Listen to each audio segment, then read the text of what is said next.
Acorda, sucupira!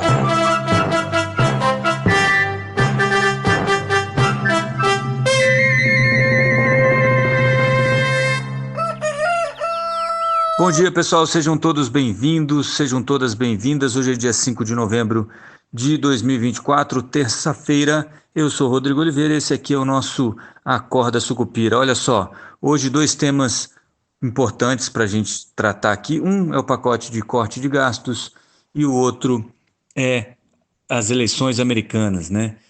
Tudo isso influenciou nessa volta do dólar ontem para 5,79, né? Lembrando que continua muito alto, né? O dólar tinha pulado de 5,79 na quinta-feira, que foi o fechamento de quinta-feira, para 5,84 em função da história da viagem do Haddad para a Europa. No fim de semana, segundo o Haddad, o Lula ficou trabalhando, olha só, e aí pediu para ele cancelar a viagem e voltar para resolver logo esse pacote de gastos, sinal que o governo sentiu o golpe do dólar se aproximando aí de R$6, porque já tem também, obviamente, a oposição fazendo um barulho em rede social dizendo: olha, o custo de vida aumenta por causa do dólar, ninguém come dólar, é papo furado, é aquela história, né? Então, vocês já ouviram tudo isso, não vou me prender a esse assunto. Eu quero falar um pouco mais sobre a reunião e por que isso teve um impacto tão positivo no câmbio, né?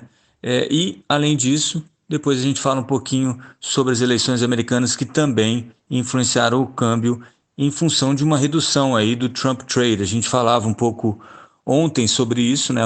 É claro que quem estava nessa posição já ganhou dinheiro, então melhor do que você ir para o evento posicionado é você já capturar logo o seu lucro, esperar para ver o que acontece e depois você se reposiciona. Não tem nada de novo, nem é surpreendente isso, tá? De qualquer forma, a gente comenta isso daqui a pouquinho. Vamos começar então com a reunião entre Haddad e ministros para tratar do corte de gastos.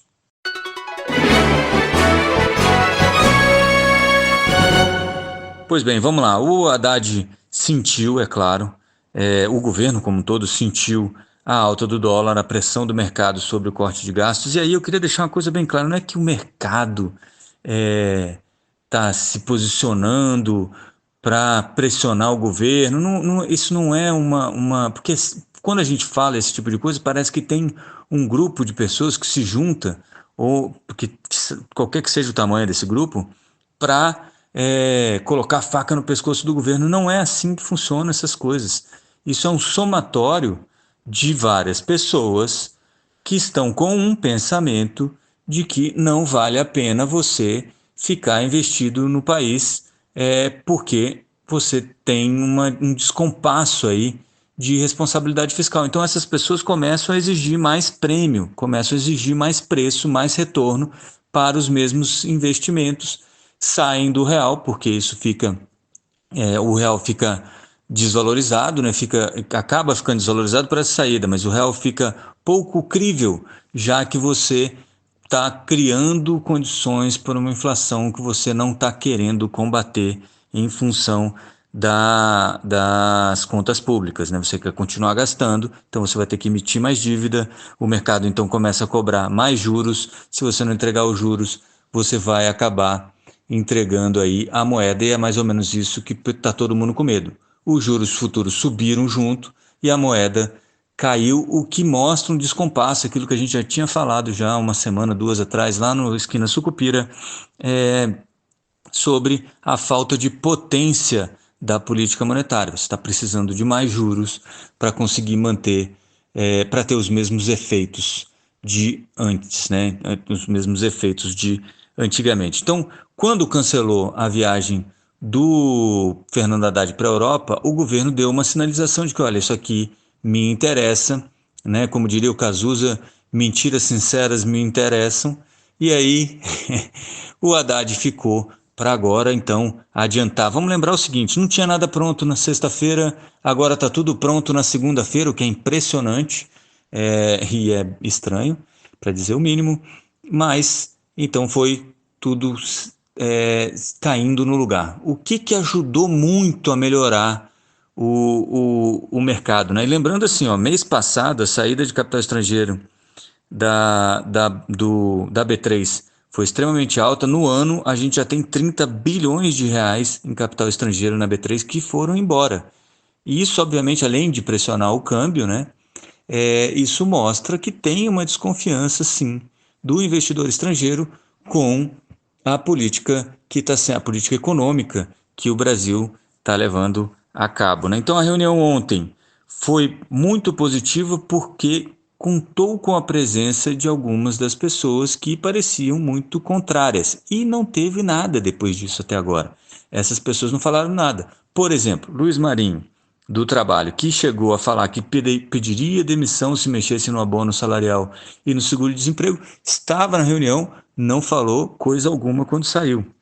Camilo Santana, da Educação, Nízia Trindade, da Saúde, a Esther Dweck, da Gestão, Rui Costa, da Casa Civil, Simone Tebet, do Planejamento, também estavam na reunião, e o governo conseguiu controlar a língua de todo mundo, pelo menos por enquanto não vazou nada, mas o plano é aquele que a gente já tinha comentado aqui, algumas mudanças no mínimo constitucional, aquela coisa toda, despesas obrigatórias. O que o governo está fazendo é trazendo de volta o teto de gastos, né? Depois de cumprir, vou fazer uma brincadeirinha aqui, mas assim, depois de cumprir a promessa do Paulo Guedes de da diarista não ir mais para Disney em função do preço do dólar, agora o governo Lula cumpre a promessa do Michel Temer com o retorno do teto de gastos. O que está sendo mais confuso e mais trabalhado é para que o teto de gastos não pareça teto de gastos, né? Afinal de contas, o teto de gastos limitava a despesa ao crescimento da inflação, do IPCA, e o arcabouço fiscal, que é onde devem entrar todas essas despesas obrigatórias de saúde e educação, vão ficar limitadas, pelo menos essa é a ideia, ao arcabouço fiscal, ficariam limitados então a IPCA mais 2,5%, e isso não é o teto de gastos, porque tem crescimento real na despesa, né? Mas, de qualquer forma, aquilo que a gente já falava ano passado e no comecinho desse ano, este governo é o governo que tem melhores chances para corrigir essa ideia do mínimo obrigatório em saúde e educação, que não tem se transformado em melhores serviços e tem ampliado os gastos ano a ano de forma crescente e exponencial, que acabam prejudicando as contas públicas. Por que este governo é o que tem melhores chances? Porque o PT, na oposição, seria impossível de avançar com medidas como essa. Então, o PT, como situação, nesse caso específico, é ótimo para as contas públicas do país. Eu sei que parece contraditório, talvez até seja, mas essa é a realidade em que vivemos nessa distopia nacional que é o Brasil. Beleza? Então, ontem, depois que o mercado ficou sabendo disso, já antes, né, já havia um zum, depois as mesas de negociação todas já sabiam disso, o dólar caiu para 5,79, mesmo nível de quinta-feira, que continua alto. Gostaria de dizer isso, deixar isso bem claro. Voltou para o momento pré-viagem do Haddad e os juros também recuaram bastante, embora hoje o Comitê de Política Monetária comece a reunião para decidir sobre a Selic e todo mundo aposta aí em uma alta de 0,5 ponto percentual na Selic amanhã, né? O anúncio amanhã, e deve sair unânime também, e o resto vai ser aquela lenga-lenga dizendo que está dependente de dados e etc e tal.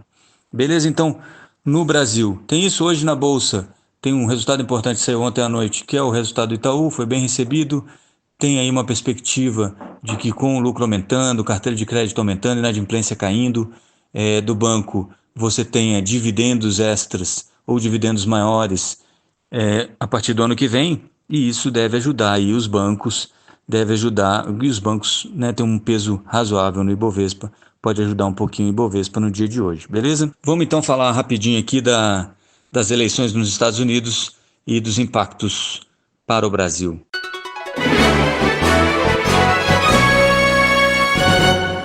Pois bem, as eleições acabam hoje, né, dia 5 de novembro, e ao contrário daqui, né, lá não tem urna eletrônica, então é tudo contagem de papel, etc. Tal, isso demora mais.